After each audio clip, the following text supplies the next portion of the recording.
Hello, and welcome to the EY Better Finance CFO Insights podcast, a series that explores the changing dynamics of the business world and what it means for finance leaders of today and tomorrow. I'm Myles Corson from EY. Today I'm delighted to be joined by Mike Whitmire, CEO and co-founder of FloQast. So Mike, welcome. Thank you for having me, Myles. Excited to be here. Mike, as we start, CFOs today are hearing a lot about AI and automation and the pressure to adopt new technologies quickly. But when you talk to finance teams, many are still focused on getting the fundamentals right, understanding workflows, improving processes, and making sure the data behind their reporting is reliable. You've got a really interesting vantage point on this. You started your career in public accounting. You're now the CEO and co-founder of FloQast. And through your podcast, Blood, Sweat, and Balance Sheets, you're talking to a lot of CFOs, controllers, finance leaders about how the profession is evolving and transforming. So let me kick off with a question. As you're advising CFOs and finance leaders today, so much of what we talk about is just compounding problems and things on top of each other. What's the one thing that you're recommending CFOs to stop doing that's actually holding them back from achieving the potential of the finance organization that they're leading? To stop doing, that's a great question. A lot of it is you can kind of no longer operate in the status quo environment, which is a very vague terminology. So we like to try to put that into practice a little bit more. And what we found is we have conversations with a lot of CFOs and controllers, and there's pressure from the board around deploying AI and how to adopt it and implement it. Then you go into the reality of a conversation. And I remember there are many CFOs I've chatted with where they're getting that pressure. And then we go in to explain FloQast, kind of show them what we do from a AI perspective. And oftentimes the conversation pulls back to, I just need visibility to what my team's doing. I don't even know what's going on with my team. I need a checklist. And it's like, okay, maybe we actually need to stop focusing on AI so much right now and get the fundamentals in place and get the basics laid out there. And I'm finding that conversation, which is really the founding story of FloQast, is around helping your team collaborate, getting control around your month-end close process, reconciliations, posting journal entries. That's sort of the meat and potatoes of getting your financial statements out. And you need to be good at those things before you can really dive too far into AI deployment and adoption. So oftentimes we're like, hey, maybe stop focusing too much on the AI part and let's get the foundation right. And that's getting your people working on the same page, getting your workflows documented, getting your data centralized is a really important part of all this, or other data projects that need to occur before we head too far down the road with AI. But we don't want to encourage putting a Band-Aid on a broken foundation or trying to fix a broken foundation. You have to go back and do the hard work of fixing the foundation before you build on top of that, to extend the home building analogy that we had going on earlier today. So it's really pretty basic stuff. There's such a temptation to look at the new shiny objects and want to talk about how you do the exciting stuff. But that point you make about getting the foundation right is so important. And are there things that organizations you've worked with, you've seen do really well in that foundational build? What are the things that, in your experience, really make a difference? One of the things we noticed is, and I'll go back to my experience doing this. What's interesting about accounting and the month end close is it's a large team of individuals, often working on their own tasks, and you need to orchestrate all that to get one common goal achieved, which is issuing the financial statements and getting that to the auditors. And from EY's perspective, hopefully getting it to them on time or early to give some time to get the audit done. So it is really challenging to get control around what the team is working on. And so that's just kind of an early focus of ours. And what we found is when you go to market, oftentimes those individuals have their own little checklists that they use to get through the day. So it's not that there's no documentation, it's that that documentation is decentralized. We generally find ourselves going to a controller. Are you aware of those checklists? Do they exist? And then you kind of get the team to start sending them, sharing them, you centralize it, and all of a sudden you pick your head up and you do have a month-end close checklist, or you have a checklist for running your accounting operations. And then you can get that into a solution like FloQast to have a little bit more control around it, have it centralized, and give controllers that dashboard view into everything that's going on within their team. And then once you have the workflow documented, then you can start to look through the work and understand, hey, where can we deploy automation? Where can we deploy AI? Where does it make sense? And so I really view the foundation of a checklist as your roadmap to automating some of the work within your accounting department. The general situation we see is there's some documentation is just not all on the same page, or it's very basic. It's things like close cash close AR, close fixed assets. And it's like we need a little bit more detail and documentation around how we do our work for that. So that's generally what we found we come in and we help with on a baseline is centralizing your documentation or expanding a bit more on the documentation that you have today. You and I are both CPAs, chartered accountants. We've worked in this world for a long time. And one of the things that strikes me is it's almost a cliche, but accountants like structure Hmm. and like Absolutely. definition. And we all grew up with checklists and being able to follow through. So, in terms of how this change management works and the adoption, presumably, this is something that when you work with teams, actually it's welcome because people want to embrace it. They like the structure given the training and the background they have. We have that very clear perspective of what it's like to get through the job every day and every month. And it's comical when I juxtapose how our software works and what it does with sort of what expectations are from those outside of the industry, namely my investors and venture capitalists, because we come in with a very practical approach and something that's easy to use for accountants. But from a tech perspective, it doesn't necessarily come across as cool as they would expect. So, for example, with AI right now, the expectation from those outside of the accounting world is that accountants are going to log into a page with a text box, just like AI, and they're basically going to say, do accounting for me. And it's going to spit out all your financial statements. And I'm like, guys, that sounds really cool. I'm sure you have entrepreneurs coming in pitching all of that to you. The idea of a command line GL, I'm sure, is becoming really popular. But I'm telling you, as an accountant, the idea of doing that and not having context around where my work's being tracked, how it's getting done, what's my audit readiness around this, are these numbers accurate or not? Do I really trust an agent spitting out one thing? Is just terrifying and is not going to ultimately be adopted by the market. Accountants, we need a certain level of control. We need context into how all of our work is getting done. And within accounting, the context is really where's the checklist? Where's my documentation? Where are the reconciliations? Where are the journal entry? And I want to see all that in one page and have access to it to give me comfort that the work is getting done and it's getting done accurately. You use the word comical, and one thing I'll also put a plug in for is your BBC YouTube Oh, series, thank which you. I think is so funny. I mean, again, the sort of ability to poke a bit of fun at the accounting profession, but also tell the story of what it's actually like, to your point, to help people understand what happens in accounting is phenomenal. You're doing the profession a great service with that. And you clearly are one of the most marketing savvy accountants I've come across what, on the podcast. what, as you say that, what's kind of interesting is you might be able to draw a comparison with how the show PBC comes off as so by accountants for accountants because we were in the weeds, right? I was at Ernst and Young, then I was at a publicly traded company that went through audit, so I saw it on both sides. And in talking with accountants from other companies and auditors from other firms, it's consistent kind of how it works behind the scenes. And so the amount of inside baseball humor, all the acronyms we have, the like seemingly simple challenges around requesting documentation, then getting into a fight over it. It's all very real for accountants. It's very much by accountants for accountants. So yeah, thank you for the plug. I appreciate it. If those of you who haven't seen PBC, we've shared it on YouTube. It's sort of like The Office, but very, very directly for accountants and auditors with a lot of inside baseball humor. Yeah, highly recommend. Just come back to this AI topic, Mike, because obviously we've all got to talk about it.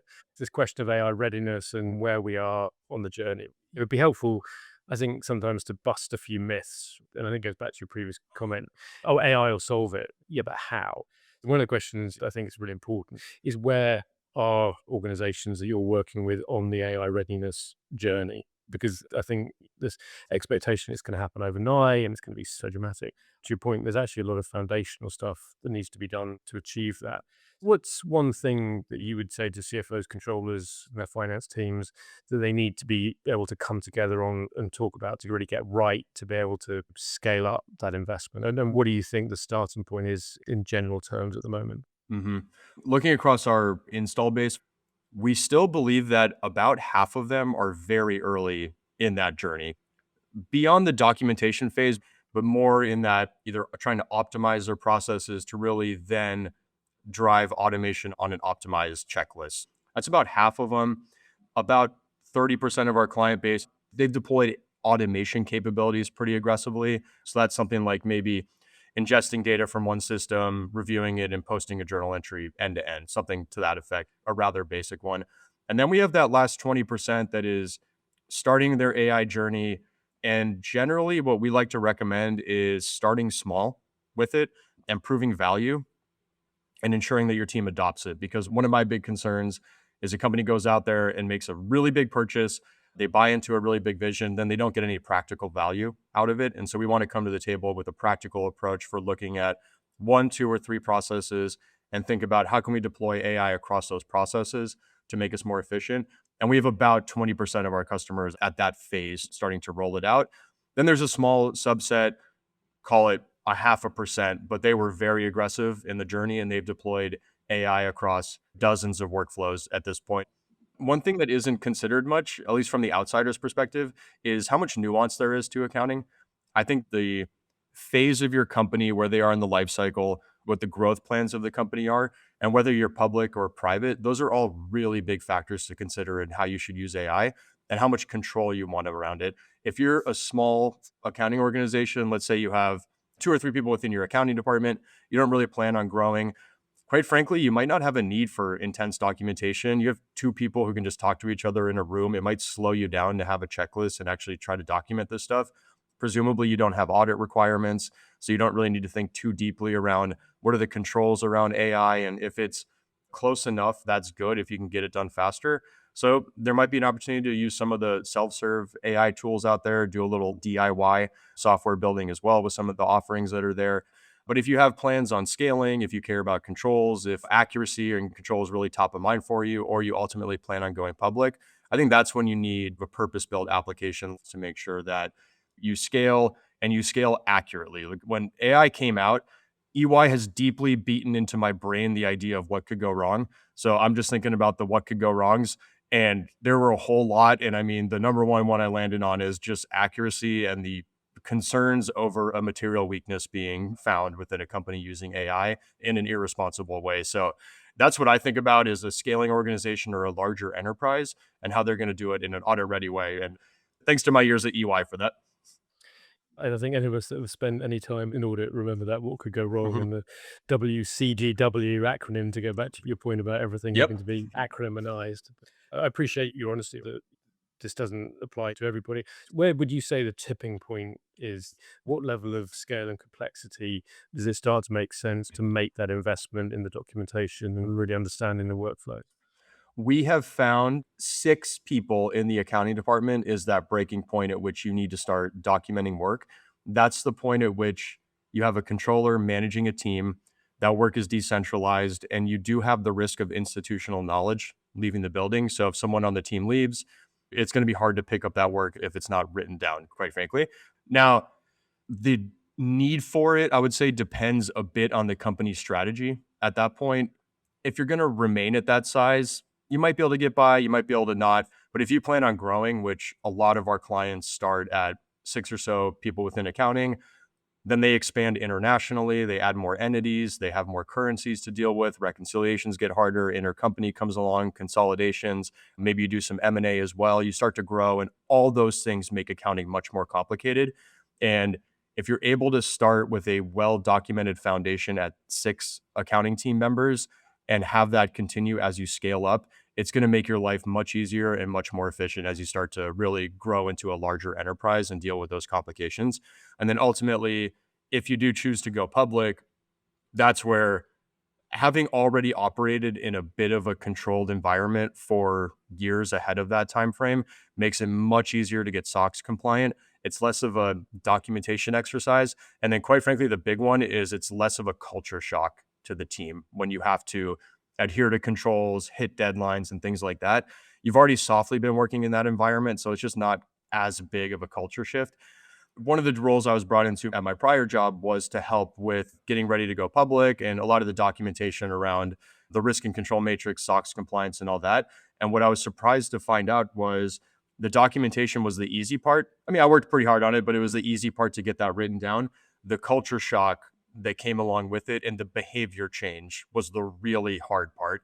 And when auditors are out there, if behavior doesn't change quickly, they're going to find a control issue and it's going to blow up into a much bigger problem than that. So having a tool in place before you go public, you softly get people used to working in that environment. The culture shock just isn't as extreme and you're going to have better control out the gate as a public company. But you also work with large scale established enterprises. Is that change management and that culture shift different if you're working with an established public company? How do they embrace the technology and the benefits of what's being brought to the table? You're right. We'll go into organizations where they have hundreds of people in the accounting department already. And that's a good example where generally a company of that scale, they're going to have either that situation we were discussing earlier where everyone has a little bit of their own checklist and that's how they get through their day job, or they probably have a documented checklist. It's just a bit manual and wastes a lot of the time of the controller to keep it updated, have status update meetings, all that good stuff. So the behavior change is generally getting them to log into an application and hit a sign off button and have some collaboration review note process going through our system. So it's all documented. So it's not as extreme, I would say, as moving from an uncontrolled environment to a controlled environment because it is a different way of working. Whereas we're coming in and helping them document the way they already work. And so just getting them to log into FloQast, it's a pretty easy training. They just kind of get it. You really don't need a training. You start signing off on stuff. We've had some funny stories of trainings in the past where people accidentally came off mute and were talking, why am I even here? I get this kind of thing, which on the one hand stings. On the other hand is wonderful to hear that they don't think they need the training because they can use it. But it's not really all that difficult if you're at that early documentation phase. Then I would say as you move into more automation capabilities, into more AI, that does require more training. And some people are just going to be bought in on it and some people aren't. And that's another really difficult one is when you just have maybe some stubborn personalities who don't want to do something new, it can be really hard to change that. So we try to arrive at who are the people within the department that are open to new technology and want to learn it. And those are generally the people who are most successful with that behavior change, because from their perspective, it's more about the efficiency they're going to get out of it and they're going to like their job more than it is about having to change the way they work. They don't care as much about that. They care more about getting better. We talked a lot about some of the foundational stuff, the inputs to get right. Look, I think we all recognize the opportunities AI presents in terms of better collaboration, faster reporting, breaking down organizational silos. Where do you think we are on the journey of AI proving the value? And are you seeing organizations able to really demonstrate a return on the investment yet? So just yesterday, we had our company QBRs, so our quarterly business reviews, and our final topic was internal AI efficiency. We're going through it, and we are taking three approaches internally to how we deploy AI. The first is our IT department rolling out some of the more generic tooling that everyone uses on a bit of a day-to-day basis. For example, summarize your emails and things like that, sort of the low-hanging baseline stuff. That's a little bit more difficult to quantify on an ROI basis. If you're talking to a CFO, that's a use case where you're hard pressed to be able to drive a hard ROI around automating this much work and delivering this much value. But I think we all know it's making your team more efficient and taking some of the rote work out of the equation, just harder to point to an ROI. The second use case is we have a head of our AI team. He goes through and uses tooling to automate specific processes and workflows that our team has identified it as hyper inefficient and help automate that. So, one example for us internally is we have quarterly reviews with our clients. That used to be a manual process where our account manager would spend about an hour or so digging through various systems, understanding how the customer's using it, and preparing a presentation to then drive that. He went in and plugged into all those systems, is able to automatically create that presentation now. And so now our account managers, rather than do the 1 hour exercise, they spend about 5 minutes reviewing it, making sure everything's good, and then deliver that. So we have 3,500 customers. We strive to have a quarterly call with all of them. So that's 14,000 calls we're having a year times an hour. That's 13,000 hours of savings that we've gotten from automating that one process. So easy to quantify on that one. But then my favorite use case is we have operational leaders within each group. And what they do is they go out and pick a solution that is built for their department and they own that solution and deploy it on the behalf of their team to drive efficiency. We use a great one on our go to market engine, and it's able to integrate with a lot of different solutions that we have. It's also able to go out in the market, understand what companies are up to, and helps us generate leads and generate demand and reach out to customers way more accurately. And that's where all of a sudden you can point to, hey, we used to do this job with 40 people. Now we do it with 30 people because of how much efficiency we've gotten through that one area. So I look at those are the three kind of ways to deploy it. And there's an increasing ROI story as you move down the use cases there. That's a really helpful articulation. I appreciate you sharing that because I think there's multiple ways to measure it, right? And you can focus very much on sort of the input side and the efficiency saving. But I think the more interesting question is how are you actually taking that time that's freed up and how are you measuring the additional value that's being generated? to that Yeah. process. In your case, more time with customers, more time actually building product, whatever the right metric is. I think there's an opportunity for CFOs and finance leaders to shift some of that narrative. I think a lot of the conversation has been around the input and the efficiency measurement versus the value creation story. Yeah. There are two ways to think about the value creation. You can either think about it in terms of expense savings or a growth multiplier. We like to use it as a growth multiplier here at FloQast. So, on that customer success example, from my perspective, that doesn't mean we should move on from account managers and have more clients per account manager that we're hosting and remove the ratio, because I think that's going to result in a degraded customer experience with us. I would rather free that time up for them and allow them to be more proactive, more critical thinking, and be more hands on with the client rather than spend so much of their time on administrative work. It's really a win win. You're a technology company, you spend a lot of time talking about the tech side, but where is the line? Where do you see the humans taking over the finance organizations you're working with? What is the role of people in this process going forward, and how can they, again, upskill to be ready for that? This has been a bit of a squishy question, even for me as well, to think through. I've always said, well, it'll allow accountants to focus on more of the critical work. There's going to be a human in the loop to really review judgment being made by AI and ensure that it's accurate and in line with what the company has to be doing. And then I'm sure you're all aware, AI COSO framework came out about how to use Gen AI within finance and accounting. And looking through that, it has solidified my opinion that humans are going to become the ones reviewing the judgment of it, and in fact extended my opinion around that. If you're going to be the AI user within an accounting department, it's on you to understand the AI COSO framework and how the way you're using AI is then going to trigger audit procedures on the various capabilities that are being used by that AI technology. And so it is a big shift in work and understanding really what risk is coming along with deploying AI and what do I have to do as a human to mitigate that risk and in line with adhering to the AI COSO framework. And on that note, I'm really interested, but I think there's going to be a lot of learnings over the next several years around how we audit, how AI is being used in accounting departments. And where the work shakes out, I think is actually going to land a lot on the people using AI and then the auditors at the end of the quarter and the end of the year. You're absolutely right. I think there's a question of auditability in the context of AI is going to be a very important topic over the next few years, and it's going to evolve. And obviously, the pace with which technology is evolving means it's going to be very dynamic. So I think as a finance leader, as you're thinking about your AI strategy, thinking about that auditability question, engaging with your auditors as part of that journey is Yeah. going to be absolutely critical. I'll layer onto that. I think it's also ensuring that the IT department understands those requirements. Three of our larger customers have come to us and their IT department has said, hey, we want to build FloQast. We want to replace it. And we go, okay, that's a real shame. We've loved working with you. In the spirit of partnership, we just want to make sure everything is being considered here and namely the compliance side of it. So just ensure SOC 1, SOC 2 readiness is there. You know, you're maintaining the application so you're always prepared for that. You're a publicly traded company. You're going to have a Sarbanes-Oxley framework you need to adhere to as well.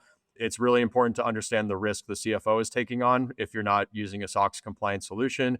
And what we found is once IT understands all of that stuff, they want to go work on a different project. So 3 out of 3 times they've gone and worked on something else because they don't want to take on the risk of blowing up the audit. And the CFO very much appreciates that. So when I think about technology deployed here, it's really important that you have a partner who's thinking about compliance and auditability out the gate. And let's turn agents into humans for a second. You can think about agents as staff doing work, and you can either have that decentralized or built by an IT department that doesn't fully grasp the COSO framework requirements behind it. And you're going to end up with decentralized AI, which results in audit risk that comes along with it. And then at some point, you're going to pick your head up and want all of your agents working in a centralized location that has control around it, which is the founding story of FloQast. It's we have a bunch of people working in a decentralized way that creates risk for me. It creates accuracy concerns, and we need an application to centralize where all the people are doing their work. That same thing is going to play out with AI. It'll be people using it independently. You'll have AI sprawl. It's going to create risk, and then you're going to want to centralize it in one place. So why not just do that from the beginning? Build out your AI capabilities within a solution like FloQast and use our tooling and then the auditability for that. Yeah, I think the point you're getting at is this mental model of, as a leader, you will have a team of people, a team of agents that you need to manage. And I think, again, you may have different views on where on the spectrum the balance of agents versus people is. But I think when it comes back to it, as a leader, you've still got to understand what you're asking people to do. You've got to understand the risk and be able, as a leader, to effectively manage the resources under your control. So it goes back to the point you were making, which is, does the leader in that situation have the main knowledge and understanding, particularly in areas like auditability, to be effective in that leadership position? Does that resonate? Is that the way you're thinking about it? It does, and the shift of focus that's required is more so on the back to the what could go wrong and what is the agent not doing properly. A good comparison to make is, so I'm pretty deep. I use a lot of the AI tooling to build just fun websites and fun projects kind of on the side. And if you're a software developer using AI, a big part of what your job ultimately becomes is fixing the bugs that AI creates, to the point where my favorite application that I use for building all this, one of their canned prompts is check my app for bugs. And that is an app that the AI has built itself. And it so frequently creates bugs that there's a prompt to go back and create it, which is fine for software development. It's fine if I'm building a fun little application on the side. But if that's the main thing you have to focus on as a software engineer, which is really good at writing code, that's what it's the best at right now. If your main focus is having to fix what it broke, that idea is unacceptable in accounting. I can't have a fun little prompt that says check my financials for bugs or errors. That we can't even get it to the financial statement level. And so QA ultimately becomes the biggest job of the accountant, is doing QA testing around the work that the agent is doing. So I think understanding how it's playing out in software engineering, where it's most advanced right now, is a good leading indicator for how it's going to play out in accounting. It sort of supports the thesis that we've had from the beginning. Yeah, and I think that's a conversation I've been having numerous times. That, particularly in the context of large language models, you probabilistic doesn't work versus deterministic in a financial reporting Yeah. situation. So, as you think about where are the right places to be deploying the right tools, anything you can share on that? Yeah. Even within a given process, within one single given process, you're going to have a combination of deterministic and probabilistic use cases. One example I'll give you is one of our more advanced, larger accounts. They're a private equity firm and they have what's called a fund allocation journal entry that they have to perform. So we went out and we helped them do that. It started with integrating with 27 different systems that they have internally. So now you have an ITGC that comes around your integration point with all of that. We take the documentation for them, we centralize it. Then we use our product called FloQast Transform to allow them to take that data, shift it around, and structure it in the way that they need to work with it. That is a very deterministic use case because we use AI to write code behind the scenes to do that work on a recurring, repeatable basis. Transforming data is not the hardest problem out there, and you can use code to do it accurately and do it, quite frankly, more cheaply as well. If you don't have to run a model every time, you get it done at a better cost basis. So now you have that block that is deterministic. Then we create a journal entry for you. We'll populate that journal entry trail. And that is now back to an ITGC audit to make sure that the data that was created over here by the transformation product is properly populated in the journal entry. Then we have an agent that is a first pass journal entry review agent. So you run the agent, it goes through, it does a first pass, it looks for things like, do the debits not add up to the credits? Was this signed on? Was it not? There's really foundational things that it does. And that's in the spirit of saving the human reviewer some time before they go in. They then do their human review of the journal entry template, make sure it's accurate, it all lines up. So now we have an integration point, which is an ITGC control. We have a deterministic part of code that needs to be tested in one way. Then we're populating the FloQast application, which needs to be tested in another way. Then you have an agent doing probabilistic work, looking at the journal entry. Now we need to understand the judgment and the model that's being used to do that work. Then you have a human in the loop review process before it's ultimately posted into your GL, that journal entry. And so just that one workflow, that extracting data, booking a fund allocation and getting it into the GL, when we added it up, it hit all 8 capabilities that were in the COSO framework. That is an intense audit for one process. Now for the client, it saved them, it was about 900 hours a year that it saved them in terms of getting that work done. But now they have to do a little bit more work to ensure it's being done. So we brought the savings down, but it also created a new form of work for them to do. And now when audit comes out, audit's going to have to audit that process, and it will be more work for the auditor at the end of the year. So there are trade-offs to it, and that's a good example of how robust the audit documentation would need to be. And it's our responsibility at FloQast to produce that audit evidence for you so you're compliant. And that's something we focus on. But just one little workflow example presents a whole lot of risk with it and requires a nuanced way of thinking about it. But I appreciate you sharing that example. I think it's a great example, right? And just decomposing that process and looking at the different applications of AI in the various steps of that process towards an ultimate outcome, I think is really helpful. And that's the level of granularity people need to start thinking about. AI is going to solve it. No, it's how is AI going to solve it at each step in the process, and what is the right tool to be deploying? So I really appreciate you articulating that. Yeah, of course. As we wrap up, you're obviously CFO of a tech company. I'm sure you've got a roadmap for where you're going from a development perspective. I'm sure that's anchored to having a point of view on where you think the future of the finance organization is going. What do you think the finance organization is going to look like, and what does that mean for senior finance leaders personally to be ready, and also what do they need to do to get their teams ready? One of the cool positions we found ourselves in, and I feel very grateful that we're in this position, is we do in some ways get to shape the future of how the technology is going to work. I mean this in the humblest way possible, but we are at a good amount of scale. We have customers all across the spectrum in terms of verticals and sizes that we can work with, and we can help drive how AI should be used within accounting. And our mission at FloQast, and I think it's great for accounting, but it's also the right way to do it, is we want to make sure that accountants own the future of accounting with AI. We want to make sure that this technology is in the hands of accountants. We think that will result in the most efficient work and the most accurate work being done, and allow for the most thoughtfulness to be deployed across AI.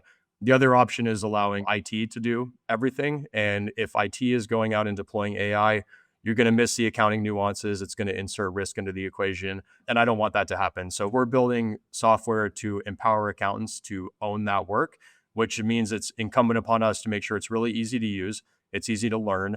And we think that with all of that, it is going to create a new role in accounting. So you'll have I talk about there really being three roles within the future of accounting.